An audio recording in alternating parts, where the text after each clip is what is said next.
আল্লাহ পাক বলে বান্দা যখন আমাকে ডাকে আমি বান্দার একদম নিকটে, তার ঘাড়ের চাইতেও নিকটে। ওয়া নাহানু আকরাবু ইলাইহি মিন হাবলিল ওয়ারিদ। আমি আমার বান্দার সারা যে রগের উপরে তার মাথা, এর থেকেও আমি আমার বান্দার বেশি নিকটে। সুবহানাল্লাহ পড়ে। আমি তোমার কাছে, আমার কাছে মাপ চাও, যত বড় গুনাহ হোক। ওয়া ক্বালা রাব্বুকুম উদউনি আস্তাজিব লাকুম। তোমার প্রভু তোমাকে ডেকে বলেছে আমাকে ডাকো, আমি মাফ করে দেবো। সুবহানাল্লাহ। কত বড় কথা, আমাকে ডাকো, নিরাশ হয়েও না, হতাশ হয়েও না। আল্লাহর গজব বেশি না রহমত বেশি? আল্লাহর রহমত বেশি। হাদিসে কুদসির ভিতরে এসেছে, আল্লাহ পাক বলেছেন কোন বান্দা যদি আমার দিকে এক বিগত অগ্রসর হয়, আমার রহমত তার দিকে এক হাত এগিয়ে যায়। কোন বান্দা যদি আমার দিকে হেঁটে আসে, আমার রহমত তার দিকে দৌড়ে যায়। বান্দা যখন আল্লাহর দরবারে দুহাত উঁচু করে চোখের পানি ফেলে দেয়, মুসলিম শরীফের হাদিসের ভিতরে এসেছে গভীর রাত্রে, রাতের তৃতীয় অংশে আল্লাহ রাব্বুল আলামিন প্রথম আকাশে আসেন আর ডেকে বলেন, পৃথিবীতে আছো নাকি কেউ গুনাহ করে জীবন বরবাদ করে দিয়েছো, আমার কাছে মাফ চাও। ঋণগ্রস্ত আছো, অসুস্থ আছো, অপমানিত আছো, কে আছো মাজলুম, আমাকে ডাকো, আমার কাছে বলো, আমি ডাকে সাড়া দেব, জীবনের আশা পূরণ করে দেব। ওই সময় যেই সমস্ত লোকেরা কাঁদে তাহাজ্জুদের নামাজ পড়ে, আল্লাহ জিজ্ঞেস করেন ফেরেশতারা, অমুক অমুক দেশ অমুক অমুক বান্দারা কাঁদে কেন? ফেরেশতারা বলে রব্বুল আলামিন তুমি তো ভালো করে জানো। আল্লাহ বলেন জানি, তবুও তোমাদের মুখে শুনতে চাই। তারা বলে রব্বুল আলামিন তোমার এই বান্দা গুনাহ করেছি, গুনার জন্য মাফ চায়, জাহান্নাম থেকে বাঁচতে চায়। আল্লাহ পাক বলেন ফেরেশতারা আমার এই বান্দারা আমারে দেখেছে নাকি? বলে দেখে নাই। বলে আমার দোজখ দেখেছে নাকি? বলে না, তাও দেখে নাই। আমার বেহেশত দেখেছে নাকি? বলে না, তাও দেখে নাই। আল্লাহ পাক বলেন ফেরেশতারা সাক্ষী থাকো, ওরা আমাকে দেখে নাই, আমার বেহেশত দোজখ কিছুই দেখে নাই, শুধুমাত্র আমার নবীর কথা, আমার কোরআনের কথা বিশ্বাস করে আরামের ঘুমকে হারাম করে যেভাবে তারা কাঁদতেছে, সাক্ষী থেকে যাও ফেরেশতারা, আমার রহমতের দরিয়ায় জোশ মেরেছে, আমার ওই ক্রন্দনরত বান্দাগুলিকে আমি আল্লাহ মাফ করে দিলাম। সুতরাং মুমিন বান্দা যারা, আল্লাহর মুমিন বান্দা যারা, এই ঈমানের কোয়ালিটি, এটাও হতাশায় নিরাশায় ভেঙে পড়বে না। গুনাহ তো মানুষই করে, গুনাহ হয়ে গেছে, মাপ চাও। তোমার গুনাহ কদ্দুর? তোমার গুনাহ যদি হয় পাহাড় সমান, আল্লাহর রহমত আকাশ সমান। জাহান্নামের কঠিন শাস্তি থেকে বাঁচতে হলে আল্লাহর প্রতি ঈমান আনতে হবে। আর ঈমান আনলে যে কোয়ালিটিগুলি হওয়া উচিত, সেগুলি আমি আপনাদের সামনে আলোচনা করছি। এরপর আরেকটি কোয়ালিটি হবে মুমিনের, তা হলো কঠোর কঠিন বিপদে অবিচল থাকবে, বিপদে ভেঙে পড়বে না। বিপদ আপদ, শত্রুতা, ক্ষয় ক্ষতি যা কিছু হয় সবই আল্লাহর পক্ষ থেকে, এটা মেনে নিতে হবে এবং ধৈর্য ধারণ করতে হবে। বিপদ মুসিবত শুধু উম্মতের জন্য নয়, দুনিয়ার সমস্ত নবীদের বিপদ এসেছে, হয় নাই? নবীদের বিপদ আসে নাই? কোরআনে কারীম থেকে শুনুন, আল্লাহ রাব্বুল আলামিন বলেন, وَكَذَلِكَ جَعَلْنَا لِكُلِّ نَبِيٍّ عَدُوًّا مِنَ الْمُجْرِمِينَ। আল্লাহ পাক বলেন এমনি করে আমি সকল নবীদের শত্রু বানিয়ে দিয়েছি সব পাপিষ্ঠ আর অপরাধ প্রবণ লোকদেরকে। প্রত্যেক যুগে নবীদের শত্রু ছিল, প্রত্যেক যুগে নবীদের কি ছিল? শত্রু ছিল। সে শত্রু কারা ছিল? আল্লাহ পাক বলছেন নবীদের শত্রু ছিল পাপিষ্ঠ আর অপরাধ প্রবণ লোক, এরাই ছিল নবীদের দুশমন। রাসূলগণের অবস্থা যদি এই হয়, তাহলে তার উম্মত, ওই দিনের ধারক বাহক যারা, তাদের বুঝি বিপদ আপদ হবে না নাকি? হবে কিনা? তো ইসলামের বিরোধিতা যারা করে, কোরআনের পরিভাষায় বলা হয়েছে ইসলামের দুশমন, নবীদের দুশমন। দুনিয়ার সব পাপিষ্ঠ আর অপরাধ প্রবণ লোকেরাই ইসলামের দুশমন হয়, নবীদের দুশমন হয়। আজও দেখেন, আজও তাকিয়ে দেখেন, ইসলামী আন্দোলনের বিরোধিতা যারা করে তারা পাপিষ্ঠ চরিত্রের কিনা, তাকায় দেখেন, খুঁজে দেখেন, সর্বত্র খুঁজে দেখুন, খুঁজে দেখুন। যারা ইসলামী আন্দোলনের বিরোধিতা করে, যারা ইসলামকে মিটিয়ে দেওয়ার চেষ্টা করতেছে, যারা ইসলামকে মৌলবাদ বলে, ইসলামকে সাম্প্রদায়িক বলে, কোরআনে কারীমের কথা কত স্পষ্ট যে নবীদের দুশমন হয়, ইসলামের দুশমন হয় মুজরিম লোকেরা, অপরাধ প্রবণ আর পাপিষ্ঠ লোকেরা। আজও আমরা দেখতে পাই এই শ্রেণীর লোকেরা পাপিষ্ঠ এবং সবচাইতে সমাজের নিকৃষ্ট ধরনের চরিত্রহীন লোক। নামাজ নাই। আপনি খুঁজে দেখেন ইসলামী আন্দোলনের বিরোধিতা যারা করছে, যারা নেতৃত্ব দিচ্ছে, নামাজ নাই, রোজা নাই, চরিত্র নাই, হজ নাই, যাকাত নাই, মদ, জুয়া, জেনা, ব্যভিচার ইত্যাদিতে লিপ্ত। চেহারা দেখলে ছেলেপেলেরা 2 গ্লাস পানি খায় ভরস ওঠে। কথা ঠিক কিনা কয়? এই হলো অবস্থা। মারে কেন? মুমিনদেরকে, পয়গম্বরদেরকে, সাহাবীদেরকে এবং ঈমানদারদেরকে মারে কেন? তার কারণ হচ্ছে আল্লাহ রাব্বুল আলামিন বলেছেন, ওয়া মা নাকামু মিনহুম ইল্লা আইয়ুমিনু বিল্লাহিল আজিজিল হামিদ। কাফিররা ঈমানদার লোকদেরকে অন্য কোন অপরাধী নির্যাতন চালায় না, নির্যাতন চালায় শুধু এই কারণে যেহেতু মুমিন লোকেরা পরাক্রমশালী, আল্লাহ রাব্বুল আলামিনের দ্বীনকে কায়েম করতে চায়, তার উপরে ঈমান এনেছে, এই কারণেই তারা মারে। ঠিক কিনা কর? যুগে যুগে নবীদের উপরে, সাহাবীদের উপরে যে অত্যাচার হয়েছে, সেই অত্যাচার এই কারণেই হয়েছে, অন্য কোনো কারণে নয়।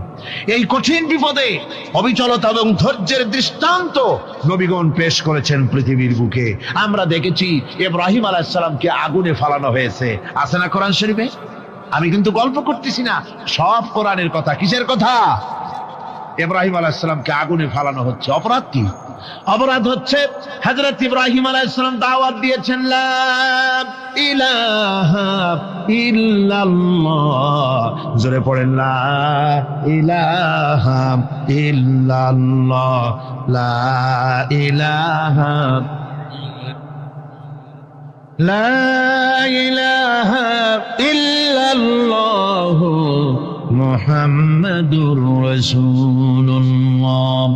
হযরত ইব্রাহিম আলাইহিস সালাম দ্বীনের দাওয়াত দিয়েছেন, এক আল্লাহর দাওয়াত দিয়েছেন, ঈমানের দাওয়াত দিয়েছেন।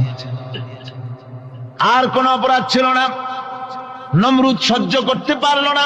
কোরআনে কারীমের মধ্যে সব কথাগুলি আল্লাহ পাক এই জন্য বিধৃত করেছেন, এই জন্য কোরআনে কারীমের মধ্যে সব কথা উঠায় দিয়েছেন, যাতে করে মুমিনেরা বিপদ আসলে পরে যেন ঘাবড়ে না যায়। ইব্রাহিম আলাইহিস সালামকে আগুনে ফালানো হচ্ছে। ফেরেশতা বলছে, ইব্রাহিম তোমারে আগুনে ফালায় দাও, হতেছে আমার কাছে সাহায্য চাও, আমার কাছে ক্ষমতা আছে, আগুনগুলো উঠায় নমরুদের বংশ জ্বালায় দেব। হযরত ইব্রাহিম ফেরেশতার কাছে সাহায্য চাইছিলেন নাকি? তিনি বললেন, ফেরেশতা তোমার কাছে সাহায্য কেন চাইব?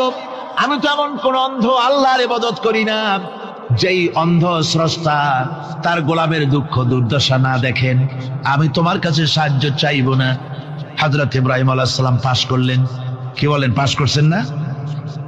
ঈমানের পরীক্ষায় পাশ।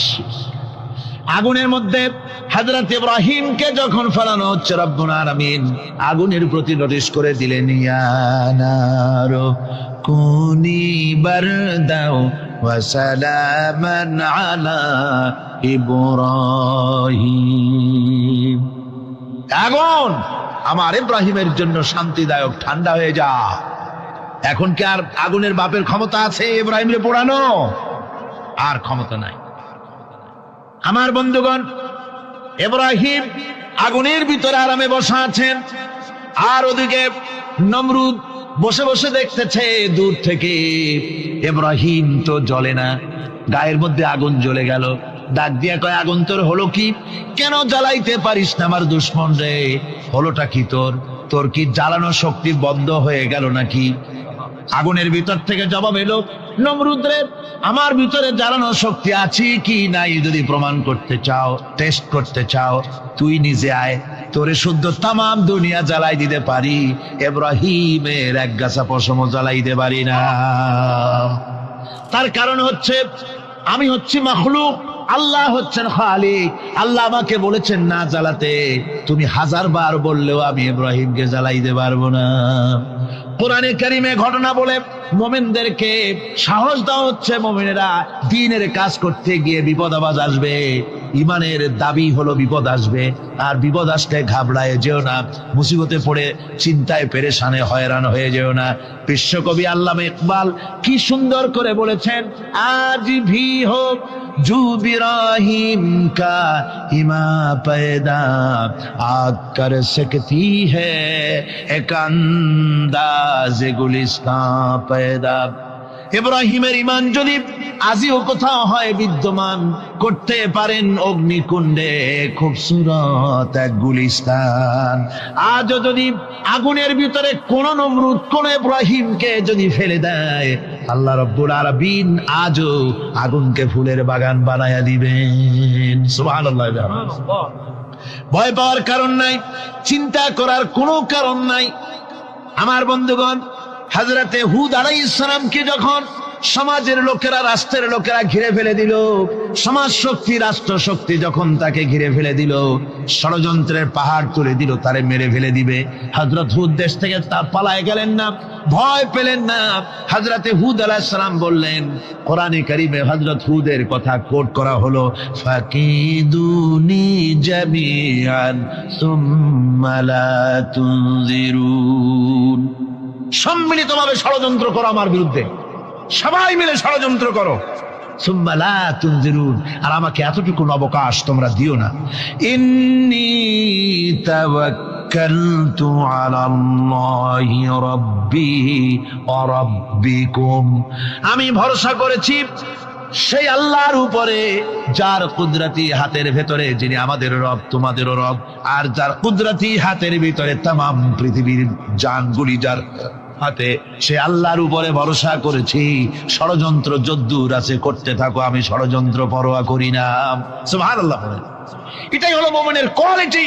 শুধু ঈমান, লা ইলাহা ইল্লাল্লাহ মুহাম্মাদুর রাসূলুল্লাহ, গরুর গোশত খাই, আর রবিউল মাস আসতে পরে ইয়া নবী সালাম আলাইকা, ইয়া রাসূল সালাম আলাইকা, তারপরে গরম গরম জিলাপি আর রসগোল্লা খাইলাম খুব বেশি করিয়া, এর নাম মুমিন নয়। মুমিন হচ্ছে তার চলায় ফেরায়, ওঠায় বসায় সাহসিক তার এক আন্দাজ তৈরি হবে সে। আমার ভাইয়েরা, বিপদে অবিচলতা আমাদেরকে পয়গম্বরেরা শিক্ষা দান করেছেন। আমরা দেখতে পেয়েছি বিশ্বনবী জনাবে মুহাম্মাদুর রাসূলুল্লাহ সাল্লাল্লাহু আলাইহি ওয়াসাল্লাম হিজরতের রাত, কাফেররা চতুর্দিকে দাঁড়ানো, হযরত জিবরাইল এসে বলেন, ইয়া রাসূলুল্লাহ, হে কাফেররা চতুর্দিকে ঘিরে দাঁড়িয়েছে, গভীর রাত, এখন হাতে তাদের তরবারি, সকাল হলে পরেই তারা আপনাকে মেরে ফেলে দিবে, তাড়াতাড়ি ওঠেন, মদিনার দিকে চলে যান। আল্লাহ নবী ঘুমের থেকে জেগে হযরত আলীকে ডেকে বলেন, আলী, আল্লাহ অর্ডার করেছেন আমি মদিনায় চললাম, আমার বিছানার পরে আমার চাদর গায়ে দিয়ে শুয়ে থাকো।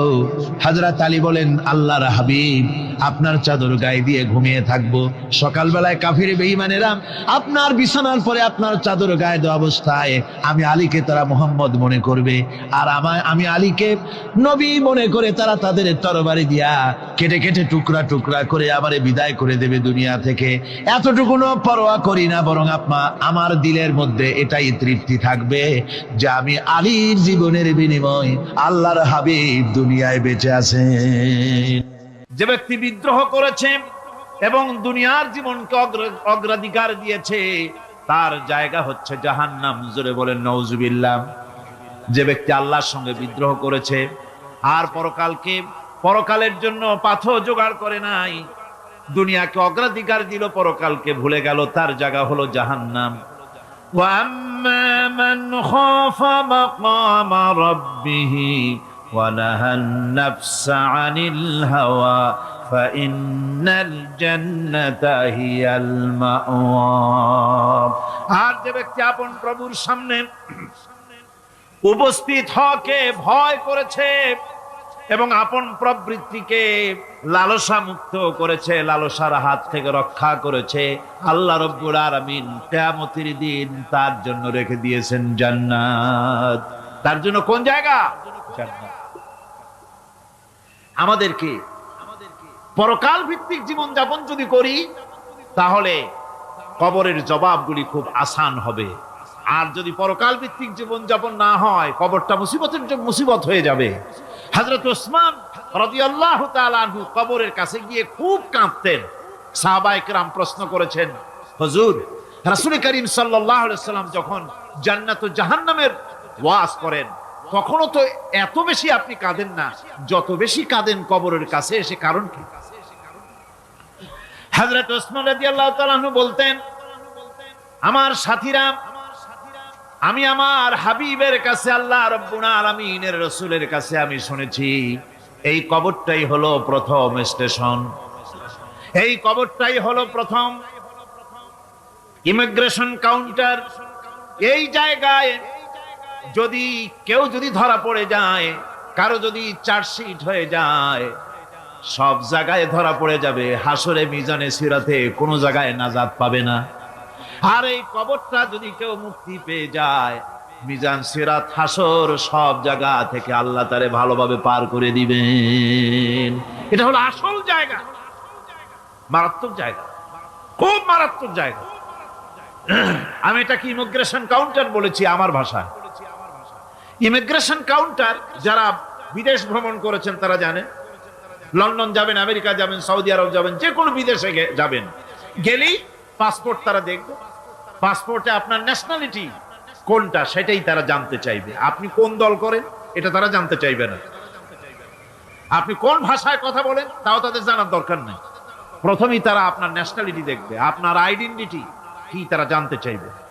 তারপরে যদি স্যাটিসফ্যাক্টরি হয় আপনাকে ভিসা দিয়ে ভেতরে ঢোকবার ব্যবস্থা করে দেবে।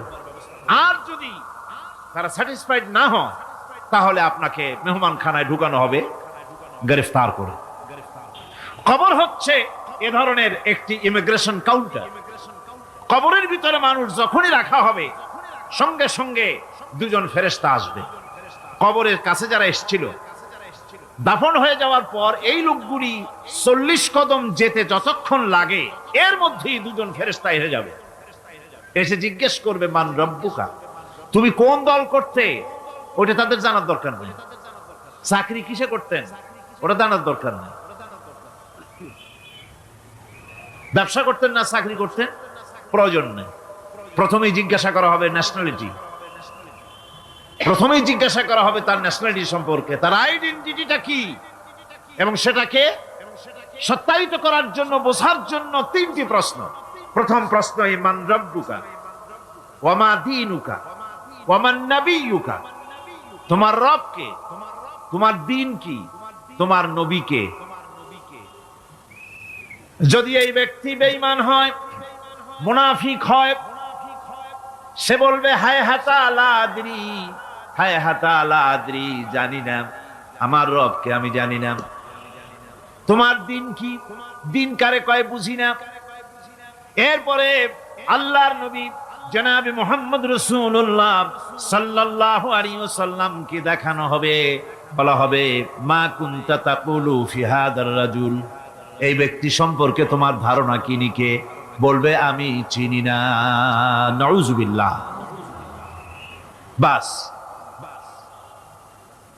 এরপরে তার যা হবার তাই শুরু হয়ে যাবে।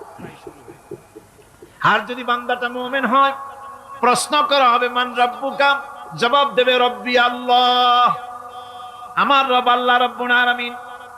ওয়া মা দীনুকা, দীনুনা ইসলাম, আমার দিন হচ্ছে ইসলাম। এরপরে আল্লাহর নবীকে দেখানো হবে।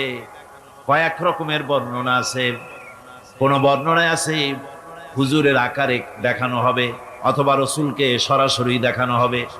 বলা হবে মা কুনতা তাকুলু ফি হাদার রাজুল, এই লোকটি সম্পর্কে ধারণা কি? মুমিন ব্যক্তি বলবে হাদা নবিয়ুনা মুহাম্মাদুর রাসূলুল্লাহ সাল্লাল্লাহু আলাইহি ওয়াসাল্লাম, ইনি আমার তো সেই নবী মুহাম্মাদুর রাসূলুল্লাহ সাল্লাল্লাহু আলাইহি ওয়াসাল্লাম। আমরা যেন এই রকমের জবাব দিতে পারি, আল্লাহ কবুল করো। সকলে জোরে কোন আমিন। জবাব হয়ে যাওয়ার পর গায়ব থেকে আওয়াজ আসবে, ফাফরিশু বিল জান্নাতি ওয়ালবিসু বিল জান্নাহ, ও আমার ফেরেশতারা, আমার এই বান্দাকে জান্নাতের পোশাক পরাইয়া দাও আর কবরটাকে জান্নাতের বিছানা বিছাইয়া দাও। জান্নাতের পোশাক পরাইয়া দাও, জান্নাতের বিছানা বিছাইয়া দাও। ইলা মাদ্দা বাসারিহি, তার চোখের দৃষ্টি যতদূর যায় কবরটা ততটা প্রশস্ত করে দাও। এরপর বেহেশতের পোশাক পরাইয়া, বেহেশতের বিছানা বিছায়া ফেরেশতা বলবে নূম কানাউমুল উরুস, ঘুমিয়ে যাও। দুলামিয়া যেমন বাসর সজ্জায় নতুন বউ নিয়ে আরামে ঘুমায়, এরকম আরামে ঘুমায় যাও ইলা ইয়াউমিল কিয়ামা, কিয়ামত পর্যন্ত ঘুমায় থাকো, আরামে ঘুমিয়ে থাকবে। এরপরে সিংগায় ফুৎকার হবে, সিংগার ফুৎকারের আওয়াজে তার ঘুম ভেঙে যাবে, বলবে ইয়া ওয়াইলানা মান বা'আথানা মিন মারকাদিনা, হায় আফসোস, আমার এত আরামের ঘুম থেকে কে আমাকে জাগ্রত করলো, আমার ঘুমটারে নষ্ট করলো কে? আওয়াজ আসবে হাদা মা ওয়াদার রহমান ওয়া সাদাকাল মুরসালুন, এটা হচ্ছে রহমানের সেই ওয়াদা, আর মুরসালিনরা নবীরা সত্য কথাই বলেছিলেন, সেই কিয়ামত অনুষ্ঠিত হচ্ছে। আমার বন্ধুগণ, সেজন্য এই দুনিয়ার মোহে পড়ে থাকলে পরে দুনিয়ায় যারা অগ্রাধিকার দিবে দুনিয়াকে পরকালের তুলনায়, জবাব দিতে পারবে না কবরের ভিতরে গিয়া। আর যারা পরকালকে অগ্রাধিকার দিবে, দুনিয়ার চাইতে পরকালকে বেশি অগ্রাধিকার দেবে, আর আল্লাহর ভয় কলিজার ভিতরে রাখবে, কবরের জবাব সঠিকভাবে দিতে পারবে, কিয়ামতের দিন আল্লাহ রাব্বুল আলামিন তাদের জন্য জান্নাত দান করবেন। জোরে বলেন আমিন। দুনিয়াটা হচ্ছে দুনিয়া যেখানে আমরা আসি, আমি আগেই বলেছি দুনিয়া হচ্ছে আদনা শব্দ থেকে এর উৎপত্তি হয়েছে, তুচ্ছ নিকৃষ্ট, এটার দাম নাই, এটার মূল্য নাই। হযরত ইবনে কাইয়িম রাহিমাহুল্লাহ নওয়ারাল্লাহু মারকাদাহু ওয়া জাআলাল জান্নাতা মাথওয়াহু, হযরত ইবনে কাইয়িম তিনি বলছেন, সুন্দর করে বলছেন দুনিয়া সম্পর্কে, মা মাদা ফিদ দুনিয়া আহলামুন ওয়া মা বাকিয়া মিনহা আমানি ওয়াল ওয়াক্তু বাইনাহুমা দাইউন। মা মাদা ফিদ দুনিয়া আহলামুন, জীবনের যে অংশ ফেলে এসেছি সেটা আজ একটা স্বপ্ন, ওয়া মা বাকিয়া মিনহা আমানি, আর জীবনের যে অংশ সামনে বাকি আছে সেটা এখন একটা আকাঙ্ক্ষা, ওয়াল ওয়াক্তু বাইনাহুমা দাইউন, আর এর মাঝখান থেকে সময় সব চলে যাচ্ছে। কত বড় কথা চিন্তা করেছেন? জীবনের যে অংশ ফেলে এসেছি তা আজকে স্বপ্ন, তা আজ কি বলেন? স্বপ্ন। আর সামনে যা আছে সেটা আকাঙ্ক্ষা, আর মাঝখান থেকে সময় সব চলে যাচ্ছে। এরপরে তিনি বলছেন ওয়ামান ইয়াসহাবিদ দুনিয়া ইয়াকুন মিসলা কাবিদিন আলাল মাই খালাতুহু ফুরুজুল আসাবিঈ। দুনিয়াদারের অবস্থা হচ্ছে এই, কেউ যদি দুই হাতে পানি খামসায় ধরে, দুই হাতে কি ধরছে বলেন? দুই হাতে পানি খামসায় ধরেছে, খুব মজবুত করে ধরেছে, 2 মুঠ পানি, বলেন থাকবে কতটুকু? কতটুকু থাকবে? 1 ফোঁটাও থাকবে না, কারণ তার আঙ্গুলের ফাঁক তার সাথে খেয়ানত করবে, আঙ্গুলের ফাঁক দিয়া পানিগুলি সব বেরিয়ে চলে যাবে। সুতরাং দুনিয়া যারা চায় তারা ঠিক পানি খামসায় ধরলে পানি যেমন হাতের ভেতর থেকে খেয়ানত করে চলে যায়, যারা দুনিয়া চায় দুনিয়াও তাদেরকে এভাবে ফাঁকি দিয়ে চলে যায়। তবুও দুনিয়ার মায়া মানুষের এত বেশি। আল্লাহর নবী বলেন লাউ কানা লি ইবনি আদামা ওয়াদিন মিন যাহাবিন লাহাব্বা ইয়াকুনা লাহু সানিন, এই পৃথিবীতে যদি কাউকে একটা মাঠ ভরে যদি সোনা দেওয়া যায়, লোকটা বলবে রব্বুল আলামিন, আমি যদি আরেকটা মাঠ এরকম সোনা ভরা পেতাম, দ্বিতীয় আরেকটা মাঠ দেওয়া হলে আবার বলবে যদি তৃতীয় আরেকটা মাঠ সোনা ভরে যদি পেতাম। নবীজি বলেন ওয়ালা ইয়ামলাউ জাওফু ইবনু আদামা ইল্লা তুরাব, মানুষের পেট 3.5 হাত মাটি ছাড়া, কবরের মাটি ছাড়া মানুষের পেট ভরবে না। আরো চাই, আরো চাই, চাওয়ার কোনো শেষ নাই। মানুষ এভাবে করে দুনিয়ার মহব্বতে এমনি পাগল হয়ে যায়, শুধু দুনিয়ার মহব্বত, পরকালকে বেমালুম ভুলে যায়। আমি কিন্তু এই কথা বুঝাতে চাই নাই যে পরকালের মহব্বতে, পরকালের ভয়তে বা পরকালের জন্য দুনিয়া আপনি বাজার ঘাট, বেচা কিনা, ব্যবসা বাণিজ্য সবকিছু ভুলে যান, না তা নয়, ভুল বোঝার কোনো কারণ নাই। পরকালকে অগ্রাধিকার দিতে হবে। মানে দুনিয়াটা চিরস্থায়ী জায়গা নয়, চিরস্থায়ী হচ্ছে কোনটা? আখিরাত। চিল্লা এখন কোনটা? সুতরাং এখানে যা করতে হবে, আখিরাতে জবাবদিহিমূলক জীবন যাপন করতে হবে। আপনি ব্যবসা করবেন, ওজনে কম দিতে পারবেন না, আপনি খাদ্যে ভেজাল দিতে পারবেন না, চুরি করতে পারবেন না, ডাকাতি করতে পারবেন না, জেনা করতে পারবেন না, বদমাশি করতে পারবেন না, মদ খেতে পারবেন না, সন্ত্রাসী হতে পারবেন না, হাইজ্যাকার হতে পারবেন না, চাঁদাবাজ হতে পারবেন না, মুনাফাখোর হতে পারবেন না, আপনি চোরা কারবারি হতে পারবেন না, ঘুষখোর হতে পারবেন না, সুদখোর হতে পারবেন না। এই সব কাজ পরকালকে বিশ্বাস করলেই এ সমস্ত কাজ থেকে মানুষ বিরত থাকতে পারে। কথা ঠিক কিনা? এটাই হচ্ছে। সুতরাং এই পৃথিবী থাকবে না, এটা কি চিরকাল থাকবে না? এর একটা পরিসমাপ্তি ঘটবে। যেমন করে সারা বছর লেখাপড়া করার পর কলেজে, বিশ্ববিদ্যালয়, মাদ্রাসায়, হাই স্কুলে, সব জায়গায় সারা বছর লেখাপড়া করার পর যেমন পরীক্ষা দেওয়ার একটা দিন আসে, সারা বছর ব্যবসা করার পর হিসাব নিকাশ করার যেমন একটা সময় আসে, সারা মাস চাকরি করার পর বেতন পাওয়ার যেমন একটা দিন আসে, সারা জীবন চাকরি করার পর পেনশন পাওয়ার যেমন একটা সময় আসে, অনুরূপ ভাবে এই দুনিয়া যেদিন শেষ হয়ে যাবে, আল্লাহ নির্ধারিত সময় শেষ হয়ে যাওয়ার পর একটা সময় আসবে যখন আল্লাহ রব্বুল আলামিন সব শেষ করে দিবেন, লন্ডভন্ড হয়ে যাবে, কিছুই থাকবে না। কোরআনে কারিমে আল্লাহ সব বলেছেন, কোরআনে সব আল্লাহ বলে দিয়েছেন।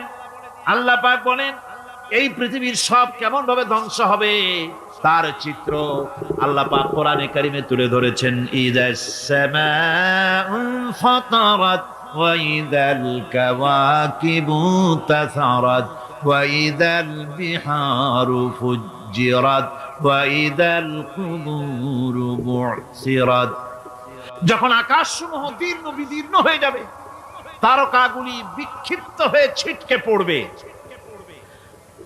আর সমুদ্রগুলি উচ্ছ্বসিত হয়ে পড়বে, কবরগুলি সব তার ভেতরে যা আছে উদ্গীরণ করে দেবে, তারকাগুলি স্থিমিত হয়ে যাবে। এরপরে সমস্ত আকাশগুলি কিতাবের পৃষ্ঠার মতো একটার পরে একটা ঠাস ঠাস করে পড়তে থাকবে, চূর্ণ বিচূর্ণ হয়ে ভেঙে চুরে একাকার হয়ে যাবে। পাহাড়গুলিকে উড়িয়ে দেওয়া হবে, চন্দ্র এবং সূর্য একাকার হয়ে যাবে। আল্লাহ রাব্বুল আলামিন বলেন ফাইদা বারিকাল বাসার ওয়া খাসাফাল কমার ওয়া জুমিআশ শামসু ওয়াল কমার। চক্ষু যখন বিস্ফারিত হয়ে যাবে, চাঁদ যখন তার আলো হারিয়ে ফেলবে, সূর্য যখন তার আলো হারিয়ে ফেলবে, চাঁদ আর সূর্য সব একাকার হয়ে যাবে, সেই সময়ের অবস্থাটা কি চিন্তা করো।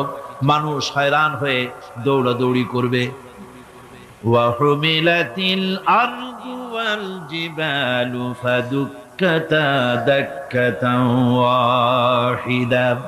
জমিন এবং পাহাড়গুলির মধ্যে আল্লাহ রাব্বুল আলামিন সংঘর্ষ বাঁধিয়ে দিবেন, পাহাড়গুলি ভেঙে চুরে টুকরা টুকরা হয়ে যাবে, পাহাড়গুলি উঁচু করে জমিনের উপরে আছাড় মেরে আল্লাহ রাব্বুল আলামিন ভেঙে চুরে চুরমার করে দিবেন।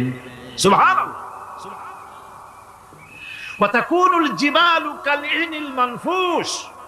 পাহাড়গুলো পেঁজা ধোনা তুলার মতো করে উড়িয়ে দেওয়া হবে, পাহাড় উড়ে যাবে। সুবহানাল্লাহ।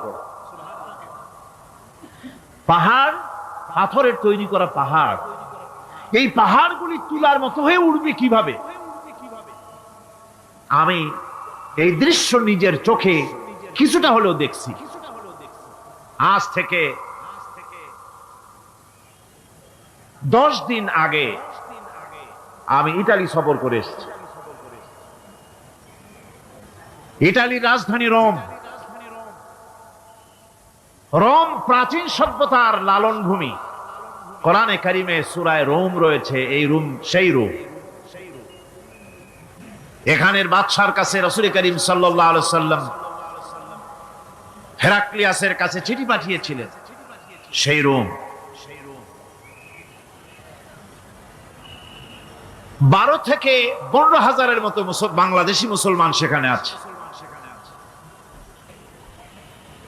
জুমার দিন যেদিন আমি গেলাম তার পরের দিনই জুমা ছিল। জুমার নামাজ পড়লাম ভ্যাটিকানের কাছেই বিশাল মসজিদ, ইউরোপের ভিতরে সবচাইতে বড় মসজিদ এটা, রোম, ইসলামের দুশমনদের রাজধানী। সেইখানে যখন আজান হচ্ছে আশহাদু আন্না মুহাম্মাদার রাসূলুল্লাহ, আমার অনুভূতির কথা আপনাদেরকে বোঝাতে পারবো না, কি অনুভূতির সৃষ্টি হয়েছে আমার ভেতরে।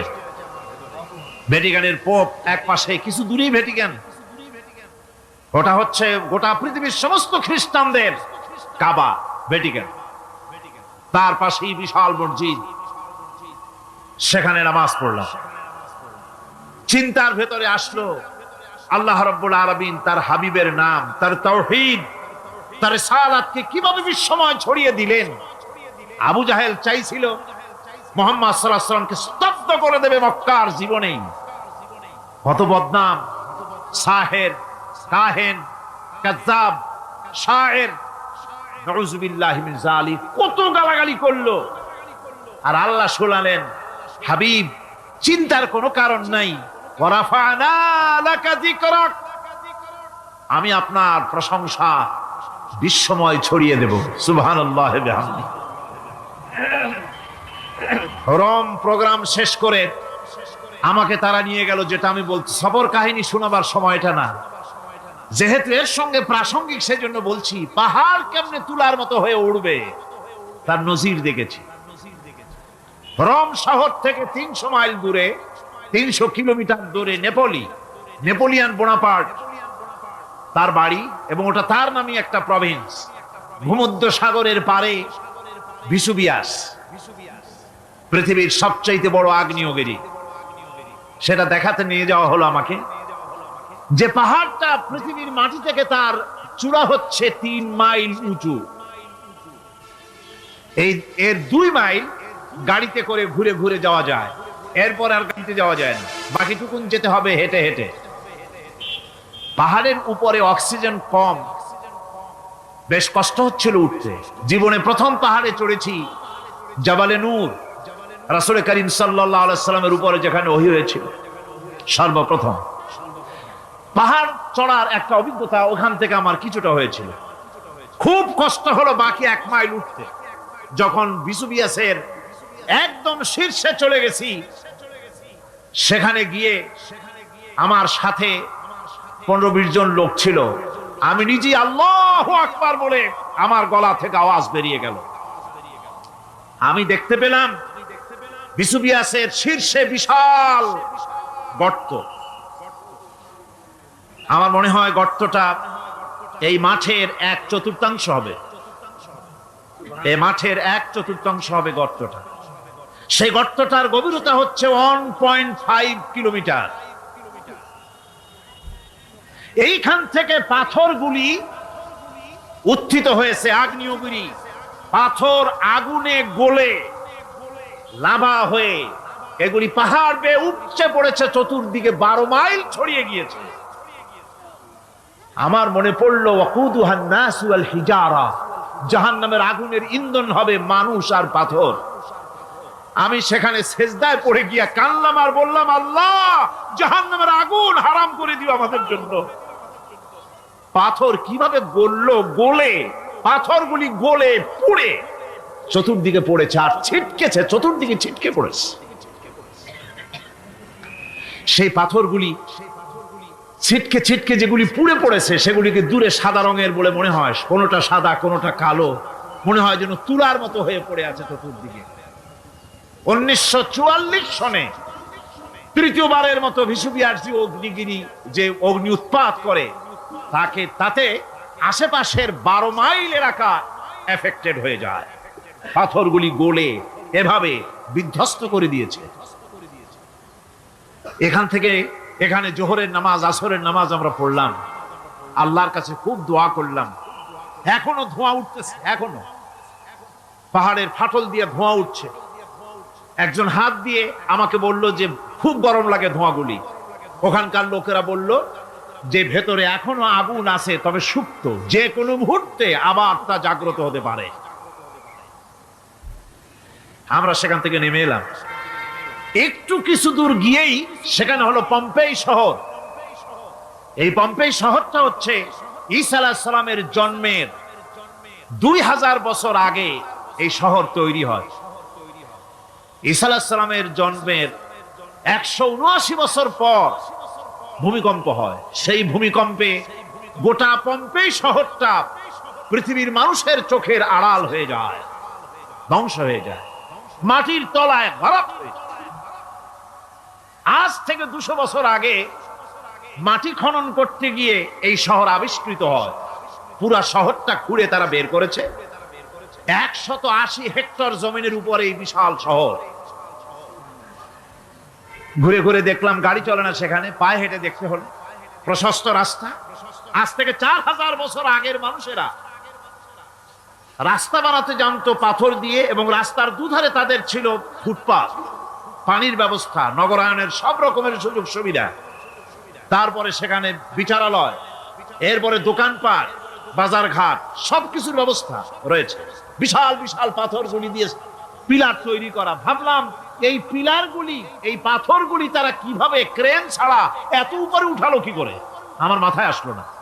পাথর কেটে কেটে সুন্দর সুন্দর অঙ্কন শিল্প তারা করেছে।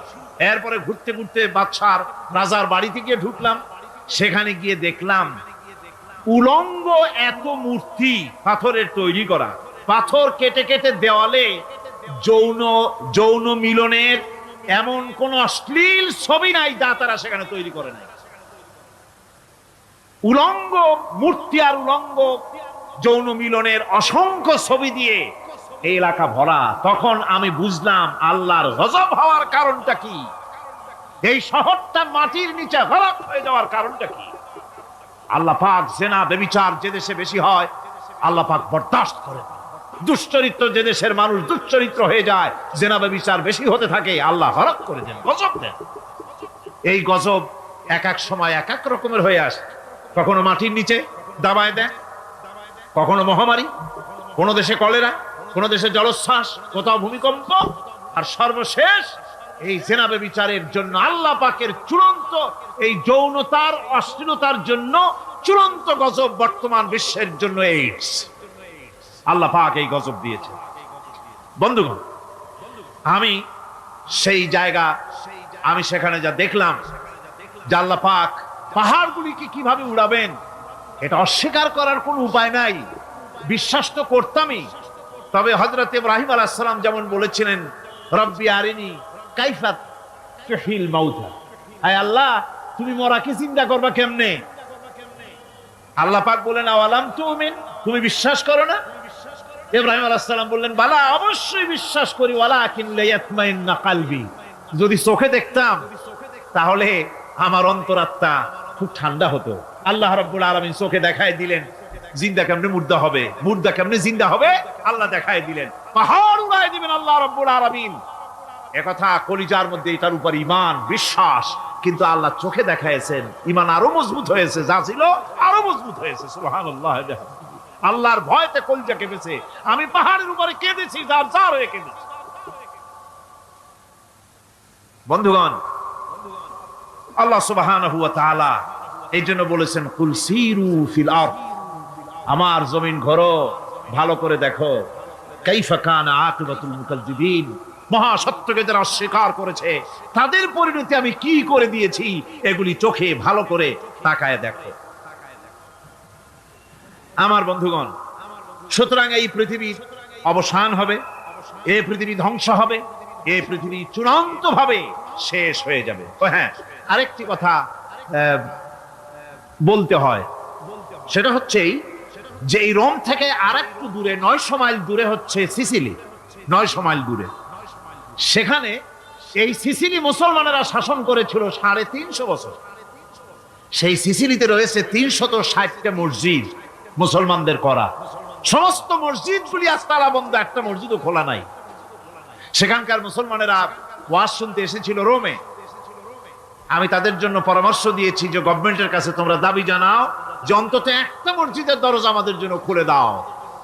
রোমের অবস্থানরত প্রবাসী বাংলাদেশি মুসলমানেরা আমাকে বলেছে তাদের অনেকের বাড়ি চট্টগ্রামেও আছে, আমাকে বলেছে তাদের চোখে পানি আসছে বলার সময় যে চিরঙের তাফসীর মাহফিল যখন আসে কলজেটা কাঁদতে থাকে যাওয়ার জন্য।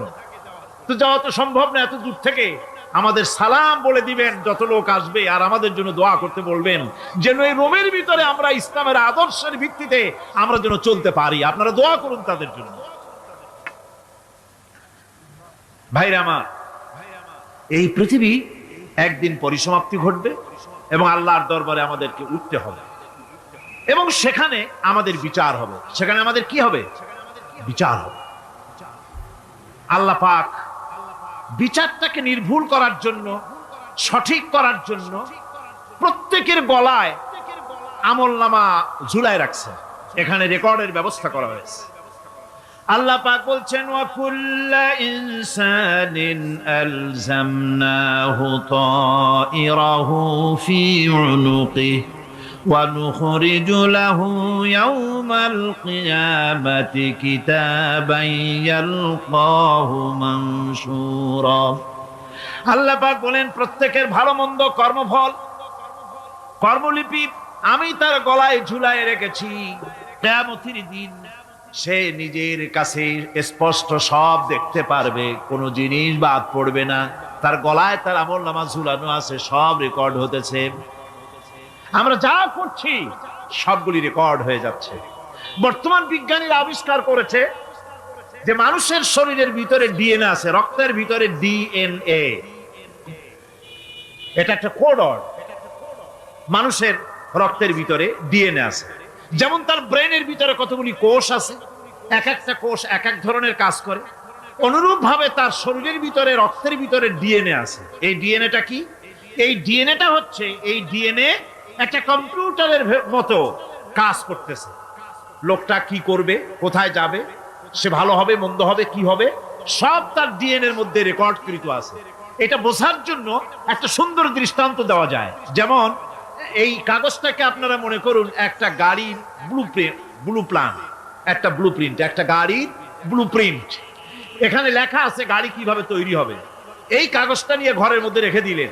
এখন এই কাগজটা থেকেই অটোমেটিক গাড়ির উইন্ডো তৈরি হলো, শিল তৈরি হলো, গাড়ির বডি তৈরি হলো, চেসিস তৈরি হলো, টায়ার তৈরি হলো, ইঞ্জিন তৈরি হলো, ব্যাটারি তৈরি হলো, পেট্রোল নিল, আর কোন রকমের ড্রাইভার ছাড়াই গাড়ি চলতে আরম্ভ করলো। এই কথাটা যদি মনের মাথার মধ্যে আনতে পারেন যে এটা কিভাবে হইতে পারে, এতে লেখা অনুযায়ী যেভাবে হওয়া যদি সম্ভব হয়, অনুরূপ ভাবে মানুষের রক্তের ভিতরে ডিএনএ এরা আবিষ্কার করেছে। এর ভিতরে মানুষের ভালো মন্দ, কোথায় যাবে কি করবে, সবকিছুর মধ্যে রয়েছে। কোরআনে কারীমে আল্লাহ রাব্বুল আলামিন, আমি গত বছরও বলছিলাম যে বিজ্ঞানের আবিষ্কার যত বাড়বে কোরআন বোঝা মানুষের জন্য তত সহজ হবে। কোন সুবহানাল্লাহ। কোরআন বোঝা মানুষের জন্য তত সহজ হবে। সুতরাং মানুষের গলার সাথে আল্লাহ পাক বলছেন যে একটা আমলনামা আমি ঝুলাই দিয়েছি তার গলার সাথে, সে যা করতেছে ওখানে সব লিপিবদ্ধ হচ্ছে, কম্পিউটারাইজড, কম্পিউটারের মতো এগুলি সব গ্রহণ করতেছে।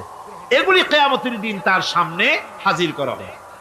কিয়ামতে যখন আমলনামা তার সামনে দিয়ে বলা হবে ইকরা কিতাবাকা কাফা বিনাফসিকাল ইয়াওমা আলাইকা হাসিবা, তাকে বলা হবে নিজের কর্মলিপি নিজেই পড়ো, আজ তুমি তোমার নিজের হিসাব নিতে যথেষ্ট।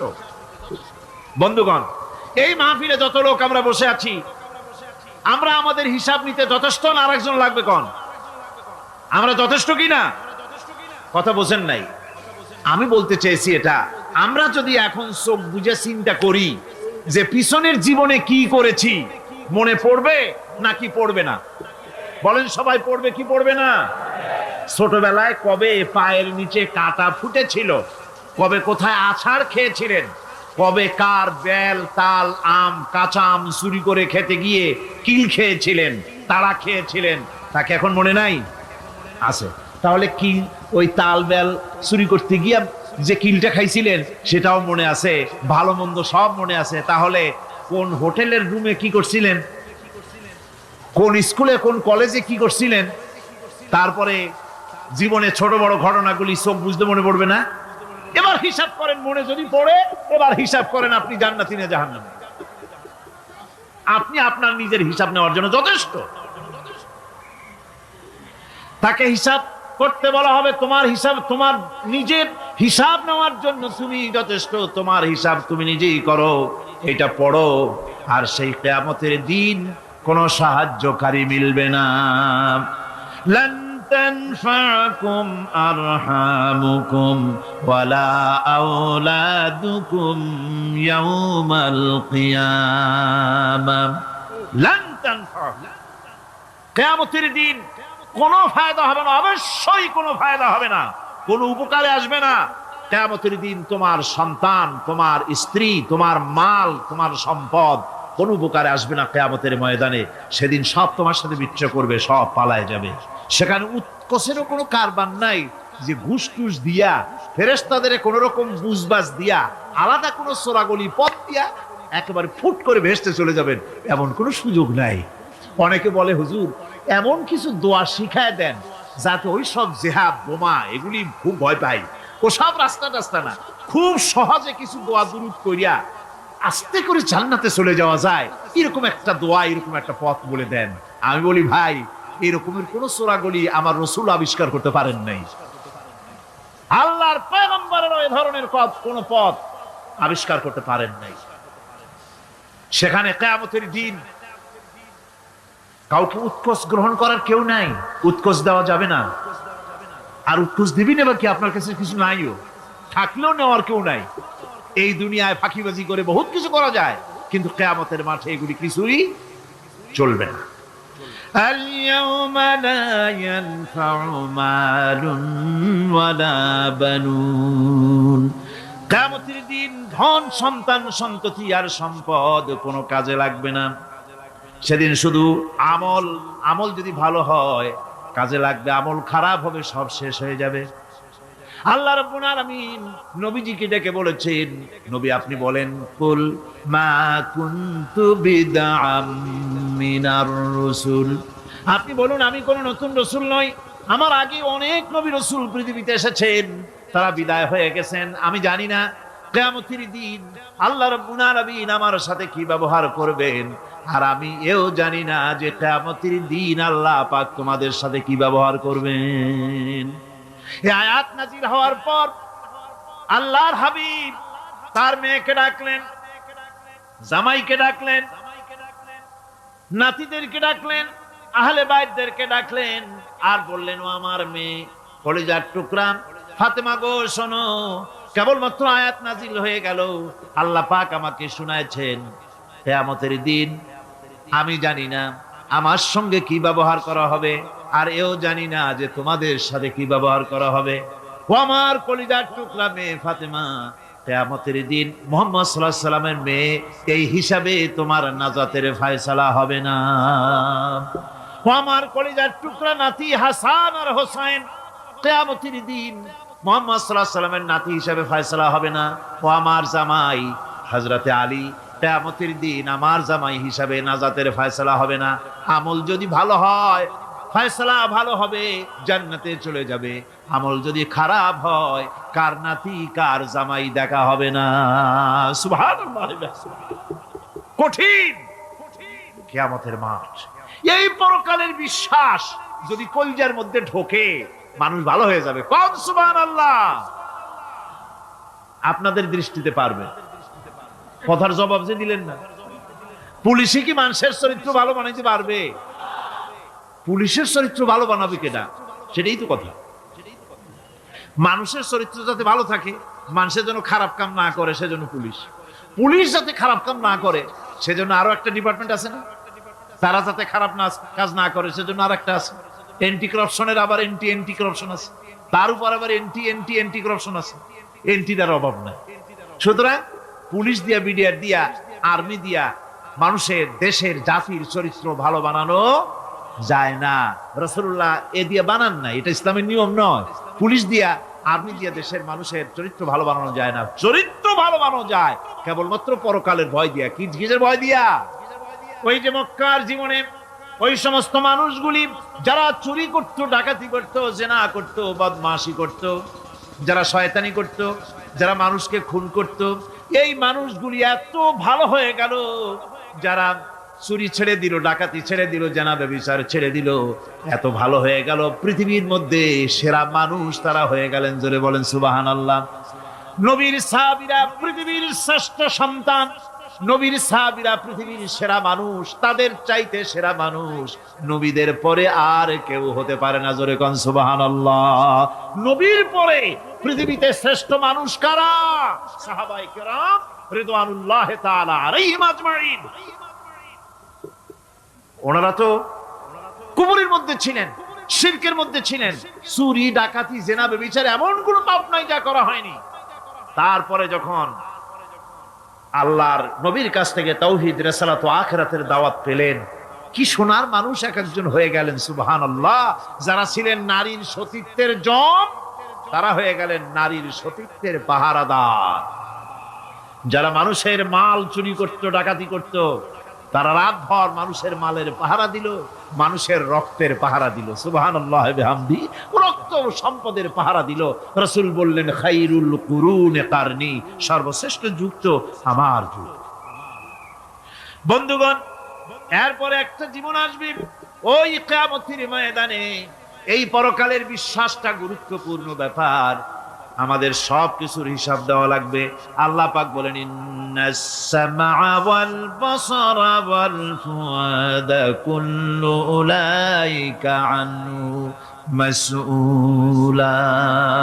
নিঃসন্দেহে মানুষের শ্রবণ শক্তি, দর্শন শক্তি এবং তার অন্তঃকরণের কল্পনা সম্পর্কে আল্লাহ রাব্বুল আলামিনের কাছে জিজ্ঞাসিত হতে হবে। কান দিয়া কি করেছিলা, চোখ দিয়া কি করেছিলা, মুখ দিয়া কি করেছিলে, হাত দিয়ে কি করেছিলে, সবকিছুর জবাব আল্লাহ রাব্বুল আলামিনের কাছে দিতে হবে। সবটার জবাব দিতে হবে, কোনো কিছু বাদ যাবে না।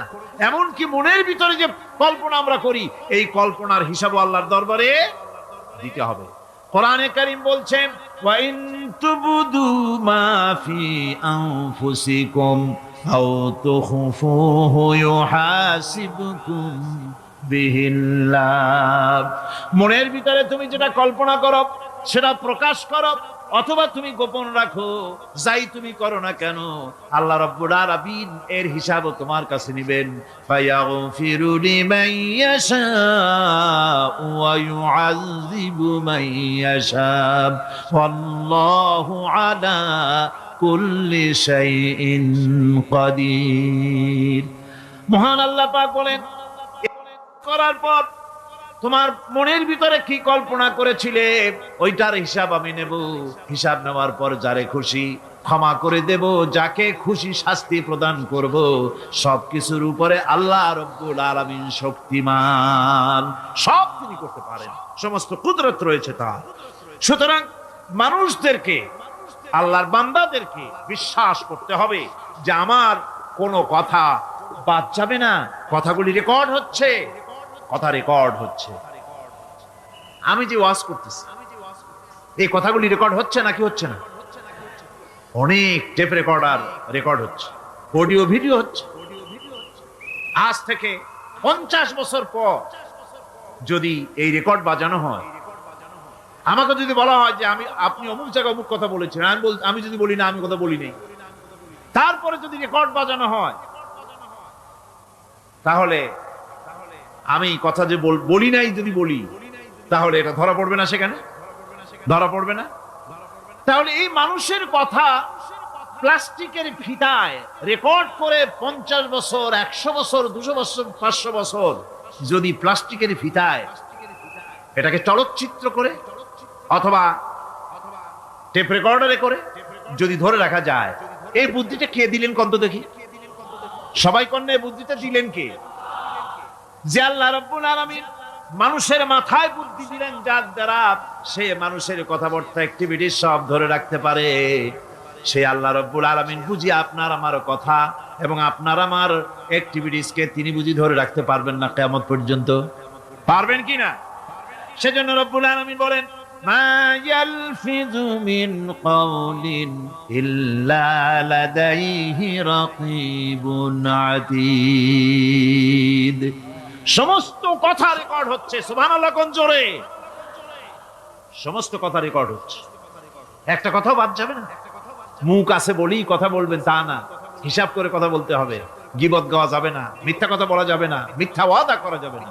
মিথ্যা ওয়াদার তো মৌসুম এসে গেছে। কি কোন বোঝেন কথা? হ্যাঁ, মিথ্যা ওয়াদার মৌসুম এসে গেছে। এখন মৌসুমে বাহার, মিথ্যা বলার।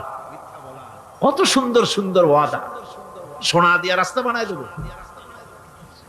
অভুক্ত মানুষদের বলা হয় না খেয়ে মরবেন না, কিন্তু কি খেয়ে মরবে তাও কয়।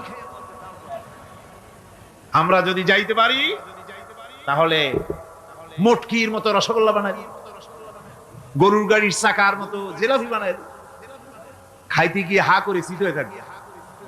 কত রঙিন রঙিন কথা। মিথ্যা ওয়াদার সময় এসেছে। ভাইরা আমার, পরকাল যদি বিশ্বাস করে সেই ব্যক্তি কিছুতেই মুখ আছে বলেই যা খুশি বলবে না, পরনিন্দা করবে না, পরচর্চা করবে না, হাত আছে বলেই যা তা লিখবে না। ঘটনা হইল একটা, লিখলো আর একটা। কলম একটা আছে বলেই যা খুশি তা লেখা যায় না, মুখ আছে বলেই যা খুশি তা বলা যায় না, চোখ আছে বলেই যা খুশি তা দেখা যায় না। গরু খাওয়া জায়েজ করা হয়েছে বলে গরুর লেজ থেকে মাথা পর্যন্ত পাইকারি দরে সব খাওয়া যায় না। গরু খাওয়া হারাম না হালাল? হালাল। পাইকারি দরে লেজ থেকে মাথা পর্যন্ত সব খাওয়া হালাল না। ওর মধ্যে আল্লাহ কিছু হারাম রেখে দিছে, সেগুলোকে বাইসে খাইতে হবে। আল্লাহ দেখতে চান পাইকারি দরে জমের খাওয়া খাও না আমার হারাম গুলি বাদ দিয়া খাও, নিষেধ করা গুলি বাদ দিয়া খাও। মুখ আছে বলেই যা খুশি তা বলা যাবে না, কান আছে বলেই যা খুশি তা শোনা যাবে না, চোখ আছে বলেই যা খুশি তা দেখা যাবে না, হাত পা আছে বলেই যা খুশি তা করা যাবে না। সবটার পেছনে আল্লাহ রাব্বুল আলামিনকে ভয় করা লাগবে। মহান আল্লাহ রাব্বুল আলামিন বলে, বান্দারে তোমার সমস্ত কার্যাবলী এমনকি তোমার চাহনিটা পর্যন্ত কার দিকে কি নিয়তে তাকায়ছো কেউ জানে না, আমি আল্লাহ রাব্বুল আলামিন জানি। وَيَعْلَمُ خَائِنَةَ الْأَعْيُنِ وَمَا تُخْفِي الصُّدُورُ। তোমার অন্তঃকরণ কি জিনিস গোপন করে আর তোমার চক্ষু কি লুকোচুরি খেলে আমি টের পাই। সুবহানাল্লাহ বিহামদি। চশমার ফাঁক দিয়া কি দেখো, কারে দেখো, কি নজরে দেখো, সানগ্লাস পরিয়া কেউ ঠিক পায় না, আমি ঠিক পাই। সুবহানাল্লাহ, জোরে কোন সুবহানাল্লাহ। সুতরাং চোখের নজরের হিসাব হবে, হাতের কাজের হিসাব হবে, পায়ের চলার হিসাব হবে, আপনার বলার হিসাব হবে, মুখে যা বলেছেন, যা করেছেন, হাত পাও দিয়ে যা করেছেন সবকিছুর হিসাব হবে কিয়ামতের দিন। আল্লাহর দরবারে সবকিছু উপস্থিত হবে, কোনো জিনিস বাদ পড়বে না। فَمَن يَعْمَلْ مِثْقَالَ ذَرَّةٍ خَيْرًا يَرَهُ وَمَن يَعْمَلْ مِثْقَالَ ذَرَّةٍ شَرًّا يَرَهُ। ছোট্ট একটা ভালো কাজ যদি করো তাও হাজির করা হবে সামান্যতম ভালো কাজও তোমার বাদ পড়বে না। আর ক্ষুদ্রতম কোনো খারাপ কাজ করলে তাও উপস্থিত করা হবে সব তোমার সামনে, কোনো জিনিস বাদ পড়বে না, সব দেখতে পাবে কিয়ামতের দিন। ভালো কাজটাও আর খারাপ কাজটাও আল্লাহর কাছে সেদিন আল্লাহ পাক মানুষের সামনে উপস্থিত করে দিবেন। আল্লাহ পাক বলছেন সেদিন এই জমিন তার ভিতরে যা লুকায়িত ছিল জমিন সব বের করে দেবে। কাআন্নাহুম জারাদুম মুনতাশির। টিড্ডি ফড়িংগুলি পোকাগুলি মাটির থেকে যেমন বেরোয়, এ মাটির ভিতরে যা আছে কিয়ামতের দিন সব মাটি বের করে দেবে। ইযা যুলজিলাতিল আরদু জিলজালাহা ওয়া আখরাজাতিল আরদু আসকালাহা ওয়া ক্বালাল ইনসানু মা লাহা।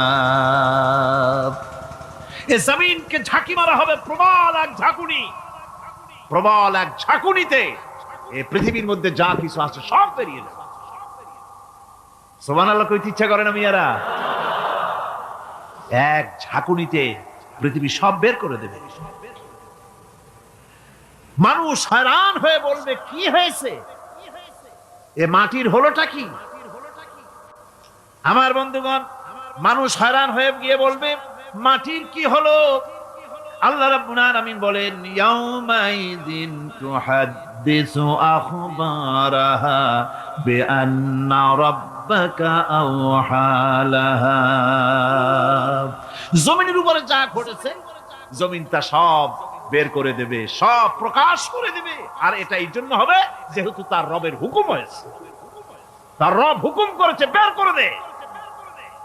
জমিনের ভিতরে আছে যা সব বেরিয়ে যাবে, আকাশ ভেঙে পড়বে, পাহাড় উড়ে যাবে, জমিনের ভিতরে যা আছে সব উপরে চলে আসবে, পৃথিবীতে সব শেষ, কিচ্ছু নাই, আকাশ নাই, পাহাড় নাই, সমুদ্র নাই, সব একাকার, চন্দ্র নাই, সূর্য নাই, তারকা নাই, গ্যালাক্সি নাই, মহাশূন্য নাই, সব শেষ। আল্লাহ রাব্বুল আলামিন সমস্ত ফেরেশতাদেরকে শেষ করে দিবেন, সকলের মওত হয়ে যাবে, কেউ আর থাকবে না, এমনকি হযরতে আজরাইল মালাকুল মউত তিনিও থাকবেন না, সব আল্লাহ রাব্বুল আলামিন মৃত্যু করে দিবেন। এরপরে আল্লাহ রাব্বুল আলামিন একা তিনি বলবেন ইয়া দুনিয়া, ইয়া দুনিয়া আইনা আনহারুকি, এ পৃথিবী তোর সেই সমুদ্রগুলো কোথায়, নদীগুলি কোথায়? ইয়া দুনিয়া আইনা আশজারুকি, হে দুনিয়া তোমার গাছগুলি কোথায়, এত বন বনানি এত গাছ ছিল। ইয়া দুনিয়া আইনা জিবালুকি, হে পৃথিবী তোর জমিনে যত পাহাড় ছিল পাহাড়গুলি কই?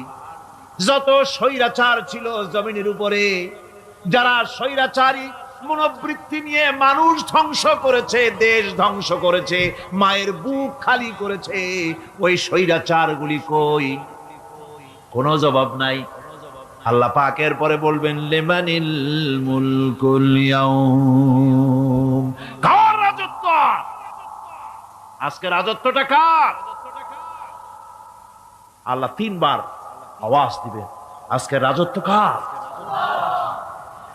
আল্লাহ পাক যখন তিনবার করে ডাক দিবেন, কোনো জবাব নাই, কোনো জবাব নাই। কে জবাব দেবে? আল্লাহ রাব্বুল আলামিনের সামনে কার ক্ষমতা আছে কথা বলার? কেউ তো নাই, সব শেষ। আল্লাহ পাক বলবেন লিল্লাহিল ওয়াহিদুল কাহ্হার, একমাত্র পরাক্রমশালী আল্লাহ রাব্বুল আলামিনের রাজত্ব আছে। সেই হাসরের মাঠে আমাদের সকলকে উপস্থিত হয়ে যেতে হবে, কেউ আমরা এখান থেকে বাঁচতে পারবো না, সবাইকে উঠতে হবে। অপরাধীরা সেখানে অসহায় হয়ে যাবে, অপরাধীরা অসহায় হয়ে যাবে। আল্লাহ পাক বলেন ফাইদা জাআতিস সাখাতু ইয়াওমা ইয়াফিরুল মারউ মিন আখিহি ওয়া উম্মিহি ওয়া আবিহি ওয়া সাহিবাতিহি ওয়া বানি, অবশেষে যখন কান ফাটানো আওয়াজ আসবে, এই আওয়াজ সেদিন মানুষ নিজের মা বাপ ভাই বোন সব থেকে বিচ্ছিন্ন হয়ে যাবে, সব একের থেকে আরেকজন পালায় যাবে, হারায় যাবে, কেউ কাউকে আর খুঁজে পাবে না।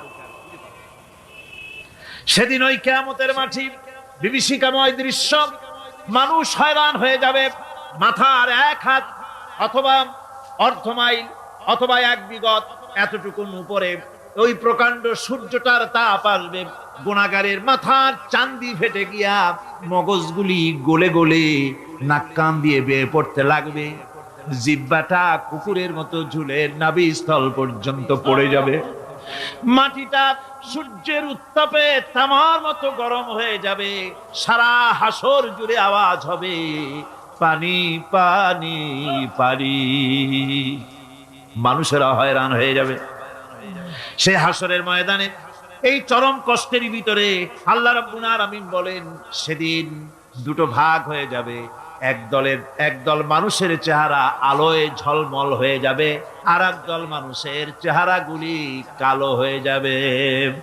উজুহু ইয়াউমাইযিন মুসফিরাতুন দাহিকাতুন মুস্তাবশিরা ওয়া উজুহু ইয়াউমাইযিন আলাইহা গাবারা।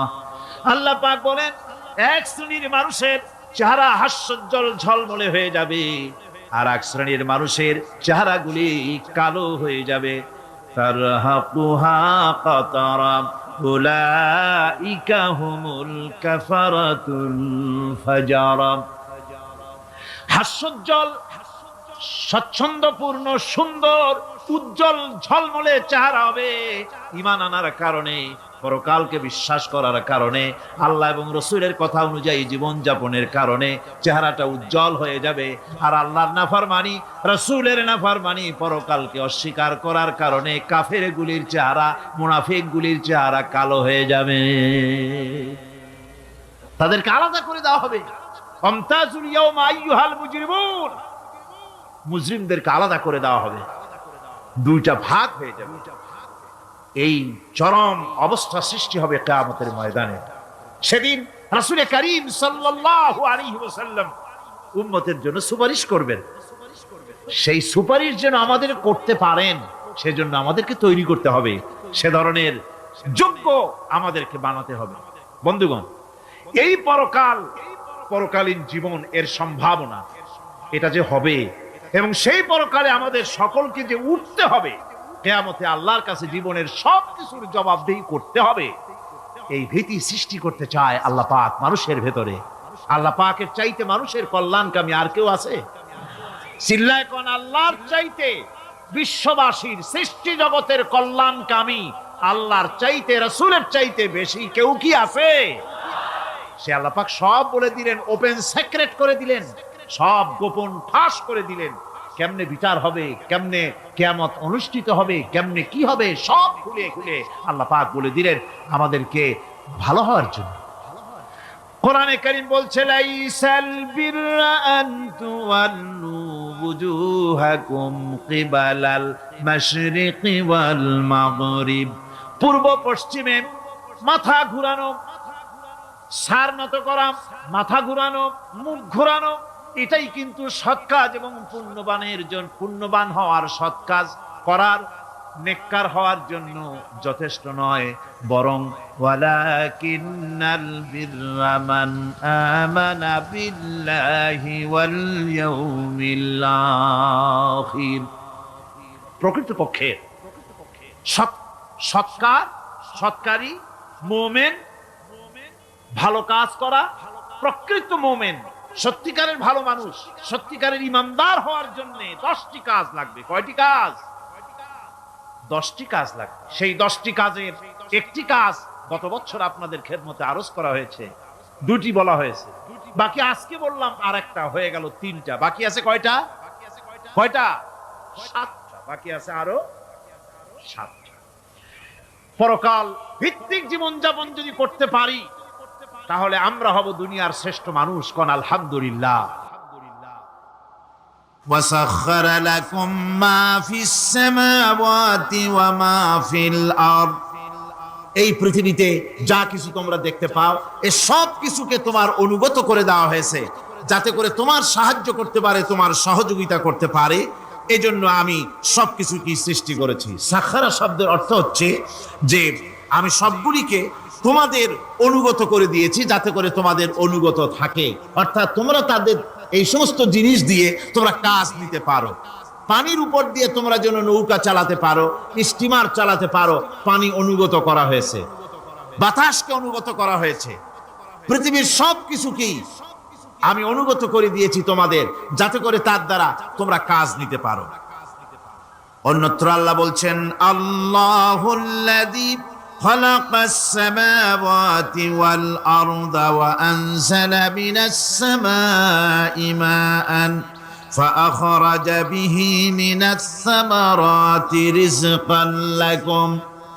আল্লাহ হচ্ছেন তিনি, আল্লাহ রাব্বুল আলামিন হচ্ছেন তিনি, যিনি আকাশ সৃষ্টি করেছেন, যিনি জমিন সৃষ্টি করেছেন এবং ঊর্ধ্বদেশ থেকে, মেঘমালা থেকে তোমাদের জন্য বৃষ্টি বর্ষণ করেছেন এবং সেই বৃষ্টি দিয়ে মাটির ভিতর থেকে ফসল উদ্গত করে তোমাদের খাবারের বন্দোবস্ত করেছেন। তিনি হচ্ছেন আল্লাহ পাক। তার দয়া জায়গায় ছড়িয়ে আছে, তার দয়া নাই, রহমত নাই, এমন কোন সৃষ্টি নাই। মানুষের জন্য যা কিছু প্রয়োজন তিনি তার দয়া দিয়ে, রহমত দিয়ে তিনি তা সৃষ্টি করে দিয়েছেন। আল্লাহ পাক বলছেন, ওয়াসাখখারা লাকুমুশ শামসা ওয়াল কামারা দাইবিনা ওয়াসাখখারা লাকুমুল লাইলা ওয়ান নাহার। যিনি চন্দ্র সূর্যকে সৃষ্টি করেছেন এবং এগুলিকে নিয়ন্ত্রিত করেছেন, চাঁদ সূর্যকে সৃষ্টি করে নিয়ন্ত্রিত করে দিয়েছেন, তোমাদের সমস্ত প্রয়োজন তিনি মিটিয়ে দিয়েছেন। দেখুন, চাঁদ এবং সূর্যকে আল্লাহ পাক সৃষ্টি করেছেন এবং একটা রহমত, একটা কুদরত সেই চাঁদ সূর্যের মধ্যে দান করেছেন। সূর্য যেখানে আছে, এটা যদি আল্লাহর দয়া না থাকতো, শুধু তাপ দেওয়ার জন্য সৃষ্টি করতেন আর মানুষের কল্যাণের দিকটা যদি চিন্তা না করতেন, তাহলে সমস্যা হয়ে যেত। সূর্য যেখানে আছে, বিজ্ঞানীরা বলেছেন তার থেকে যদি কিছু নিচে নেমে আসতো, তাহলে গোটা পৃথিবী জ্বলে পুড়ে ভস্ম হয়ে যেত। আর যেখানে আছে তার থেকে সূর্য যদি কিছু উপরে উঠে যেত, তাহলে গোটা পৃথিবী হিম শীতল হয়ে পৃথিবী ফ্রিজ হয়ে যেত, মানুষ প্রাণী জগৎ মরে সব শেষ হয়ে যেত। চাঁদ যেখানে আছে, এই চাঁদ তার জায়গা থেকে কিছু উপরে যদি উঠতো, তাহলে পৃথিবী মরুভূমি হয়ে যেত। আর যেখানে আছে তার থেকে কিছু নিচে যদি আসতো, তাহলে গোটা পৃথিবী পানি, সমুদ্রের পানি, নদীর পানিগুলি প্লাবিত হয়ে, ওভারফ্লো হয়ে, উচ্ছ্বসিত হয়ে গোটা পৃথিবীকে প্লাবিত করে দিত, ডুবাই দিত, সব শেষ হয়ে যেত। তাহলে আমরা দেখতে পাচ্ছি শুধু সৃষ্টি নয়, সৃষ্টিও করেছেন এবং প্রত্যেকটি সৃষ্টির পেছনে তার দয়া কাজ করেছে, তার কুদরত কাজ করেছে, যাতে করে মানুষের জন্য সুবিধা হয়, মানুষের জন্য উপকার হয়। অন্য আয়াতে আল্লাহ পাক বলেন, وآتاكم من كل سألتموه وإن تعدوا نعمة الله لا تحصوها। আল্লাহ পাক বলেন, তিনি তোমাদের প্রতি এত দয়াবান, আল্লাহ তোমাদের প্রতি এত দয়া রাখেন, এত মেহেরবানি করেন যে তোমাদের সমস্ত চাহিদা তিনি পূরণ করেছেন। তোমাদের জীবনে যা দরকার সব তিনি পূরণ করেছেন, এত পূরণ করেছেন, তোমরা যদি আল্লাহ পাকের নেয়ামতগুলি যদি গণনা করো, ওয়া ইন তাউদ্দু নি'মাতাল্লাহি লা তুহসুহা, আমার নিয়ামতগুলি যদি গুনতে থাকো, গুনে গুনে আমার নিয়ামত শেষ করতে পারবে না। সুবহানাল্লাহ ওয়া বিহামদি, আমার নিয়ামত গুনে শেষ করতে পারবে না, এত নিয়ামত আমি আল্লাহ রাব্বুল আলামিন দান করেছি। সুতরাং প্রকৃত কথা হচ্ছে যে মানুষ বড় অকৃতজ্ঞ, মানুষ সমস্ত নিয়ামতকে, নিয়ামতের শুকর আদায় করে না, নিয়ামত বোঝেও না। উলাইকা কাল আনাম, চোখ আছে, চোখ দিয়া সব দেখে, কিন্তু আল্লাহর নিয়ামত গুলি দেখে উপলব্ধি করার ক্ষমতা নাই। খায় জনমের খাওয়া, কিন্তু খাওয়ার পরে কার খানা খাইলো, কার দেওয়া খানা খেলো, এরপরে এতটুকুন শুকরিয়াও আদায় করে না। তো চোখ থাকতে দেখে না, অন্তর থাকতে চিন্তা করে না, কান থাকতে হক শোনে না। আল্লাহ পাক বলেছেন, উলাইকা কাল আনাম, এরা হলো জানোয়ারের মতো। কিসের মতো বলুন? আল্লাহ বলেন না বালহুম আদাল, শুধু জানোয়ারের মতো না, বরং জানোয়ারের চাইতেও নিকৃষ্ট। জোরে কোন নাউজুবিল্লাহ। যাদের চোখ থাকতে দেখলো না, কান থাকতে শুনলো না, অন্তঃকরণ থাকতে বিবেচনা করলো না, এরা চতুষ্পদ জানোয়ারের মতো। আল্লাহ পাক বলছেন, আর রহমান আল্লামাল কোরআন, এই কোরআন শিক্ষা দিয়েছেন রহমান, যিনি দয়ার সাগর, যিনি মানুষের সব প্রয়োজন মিটিয়েছেন। কোরআনের মতো একটা বড় প্রয়োজন তিনি মিটাবেন না, তা কি হতে পারে? জোরে কোন হতে পারে? মানুষ সৃষ্টি করলেন, অথচ মানুষের চলার পথ দিলেন না। وهبت نفسها للنبي إن أراد النبي أن يستنكحها خالصة لك من دون المؤمنين।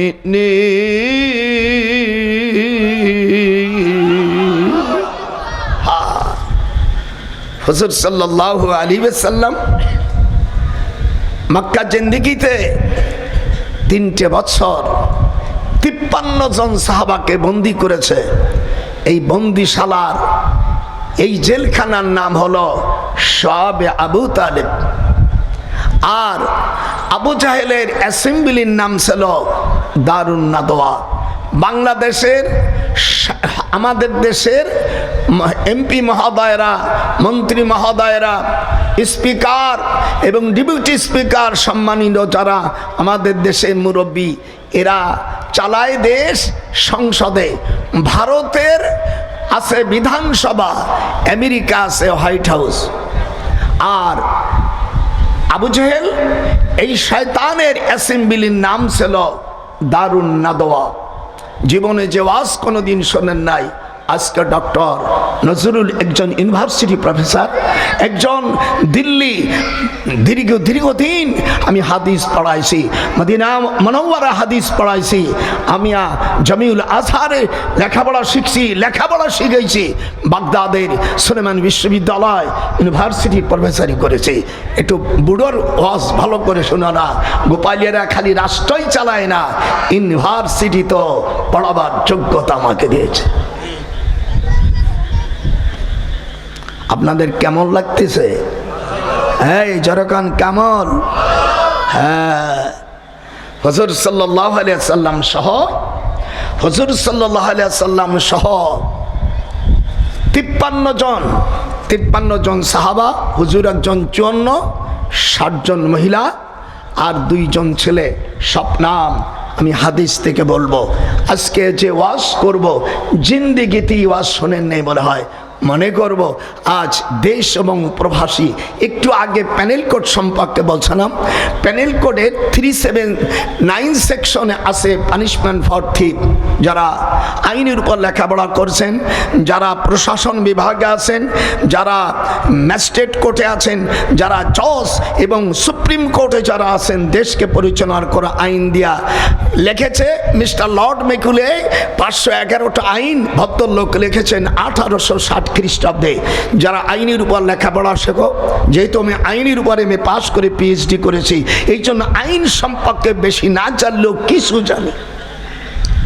379 সেকশনে মিস্টার লর্ড মেকুলে ইংরেজিতে লিখেছেন, whoever commit shall be punished with imprisonment either description for term which may extend two 3 years or with fine or with both। ওখানে উনি বলেছেন যে চুরি করলে 3 বছরের শাস্তি। আর আল্লাহ কোরআনে বলছেন, in this regard the holy Quran a convention, a comparative study of the Quranic law, defined law and the penal code. In this regard, the Holy Quran says to thief, mal or female cut off her hands, punishment by way. Example from Allah for their crime. Allah is exalted in power. আল্লাহ বলছেন চুরি করলে হাত কেটে দাও। এই তো হাত উঁচ করে বলে, যারা হাত উঠাবে না তারা মনে করবো ওই মিস্টার লর্ড মেকুলের জাতের গোষ্ঠী ওরা। আপনি মুসলমান, আচ্ছা আমাদের দেশের মানুষ বেতের নামাজ পড়ে কারা কারা একটু জীবনে পড়ছেন একদিন এরকম দেখান দি। বেতের নামাজের মধ্যে কিছু দোয়া আছে, আল্লাহুম্মা ইন্না নাস্তাঈনুকা। এটা যশোরে পড়ে কিনা আমি জানি না, পড়লে আমি গোপালগঞ্জের মানুষ আমি ফিরিয়ে নেব। আল্লাহুম্মা ইন্না নাস্তাঈনুকা ওয়া নাস্তাগফিরুকা ওয়া নু'মিনু বিকা ওয়া নাতাওয়াক্কালু আলাইকা ওয়া নুসনি আলাইকাল খায়র। আল্লাহ তোমার কাছে সাহায্য চাই। লাস্টে একটু আগেই যে বলছে ওয়ালা নাকফুরুকা, তুমি যে আইন দিয়েছো, আমি ফজরের নামাজ পড়েছি, জোহর পড়েছি, আসর পড়েছি, মাগরিব পড়েছি, ঈশা পড়েছি, এইবার তাহাজ্জুদের নামাজও পড়েছি, এইবার আমার পালা হলো বেতের নামাজ। আল্লাহ তুমি যে আইন দিয়েছো তার সাথে আমি বিরোধিতা করব না, কুফরি করব না। একথা তুমি নামাজের শেষে 2 খান কান ধরিয়া, অন্য নামাজে একবার কান ধরছো, এই নামাজের মধ্যে 2 বার কান ধরেছো। আল্লাহ তোমার আইনের সাথে বিরোধিতা করব না।